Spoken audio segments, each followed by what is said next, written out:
mulai dari perwakilan kelompok 4, di mana di sini kami akan menjelaskan mengenai perbedaan pendidikan di Asia. Yang pertama ada negara Indonesia. Poin pertama, usia dan durasi. Masuk SD itu 7 tahun itu prioritas dan minimal 6 tahun. Lalu untuk durasi studi itu 6 tahun dari kelas 1 sampai kelas 6. Kemudian poin kedua, sistem pendidikan.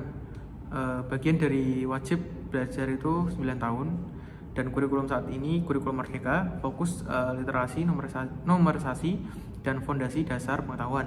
Nah, ada SD, Kemendikbud, Ristek, dan MI, Kemenak. Kemudian poin yang ketiga, metode pembelajaran. Campuran metode tradisional, yakni ceramah, diskusi, penugasan, dan inovatif, seperti proyek, masalah, komparatif, kontekstual, dan teknologi interaktif. Kemudian yang terakhir, media pembelajaran.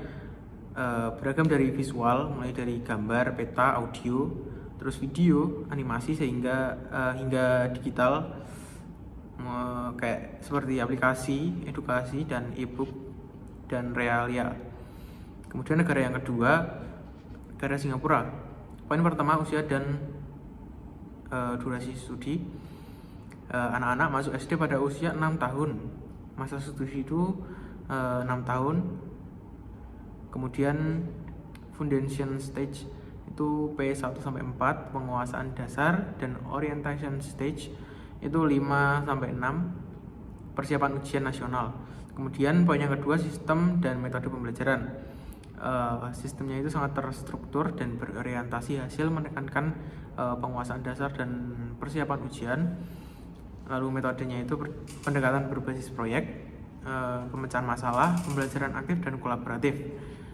Kemudian yang terakhir ada kelebihan dan kekurangan.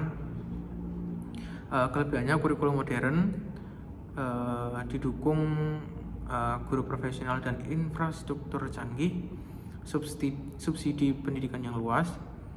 Lalu untuk yang kekurangan, tekanan akademik yang tinggi, kurikulum cenderung kaku, dan ketergantungan les privat memperlebar kesenjangan sosial.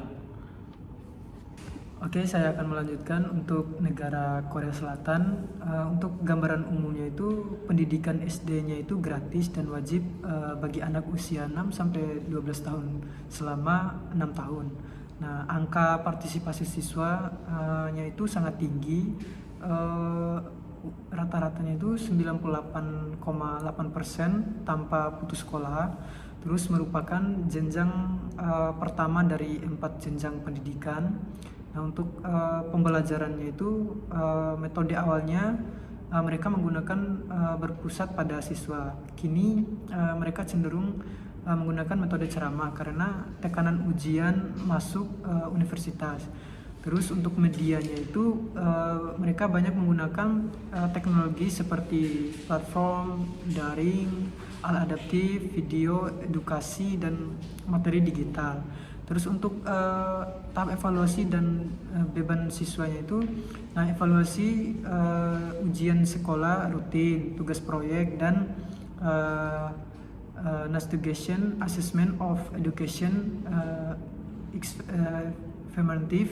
Nah, untuk penugasan, kombinasi tugas sekolah, pekerjaan rumah, interaktif, dan juga bimbingan belajar. Nah, untuk durasi belajarnya itu sangat panjang hingga larut malam untuk persiapan ujian. Nah, untuk rasio guru dan siswanya itu telah membaik menjadi sekitar 24:1. Dan terus selanjutnya ada negara Jepang. Nah, umumnya anak masuk SD usia 6 tahun selama 6 tahun. Nah, fokus pada pembelajaran aktif dan kolaboratif, didukung teknologi, evaluasi, dan penguasaan. Nah, selanjutnya evaluasinya itu melalui ujian dan penilaian berkelanjutan, penugasan berupa proyek kelompok dan individu, serta kegiatan ekstrakurikuler. Nah, rasio guru siswa umumnya itu 1:20 hingga 1:30. Nah, untuk kelebihan dan kekurangan di Jepang itu, kelebihannya itu sangat disiplin, fokus pengembangan karakter, kualitas guru yang tinggi. Nah, untuk kekurangannya itu tekanan akademik tinggi, kurikulum kaku, persaingan ketat. Nanti akan dilanjutkan oleh rekan saya. Baik, di sini saya akan melanjutkan dari rekan saya tadi, yaitu selanjutnya Hong Kong.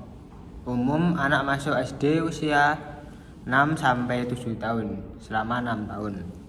Tujuannya memastikan kesiapan anak dan membentuk fondasi pendidikan. Terus pembelajarannya itu metodenya itu aktif dan kolaboratif seperti proyek, diskusi, pemecahan masalah, fokus berpikir kritis dan kreatif.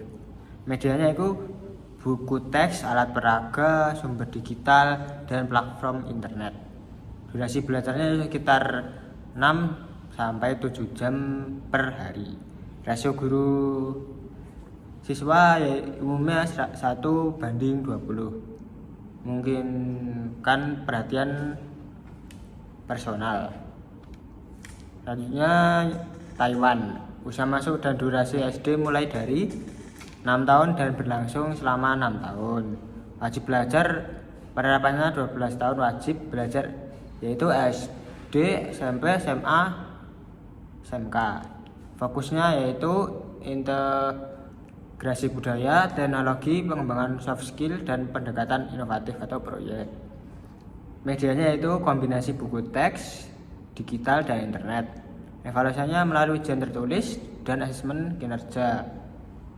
Jam dan rasio jam sekolah dari jam 7.30 sampai jam 4. Rasio guru siswa SD yaitu 1:16 sampai 1:20.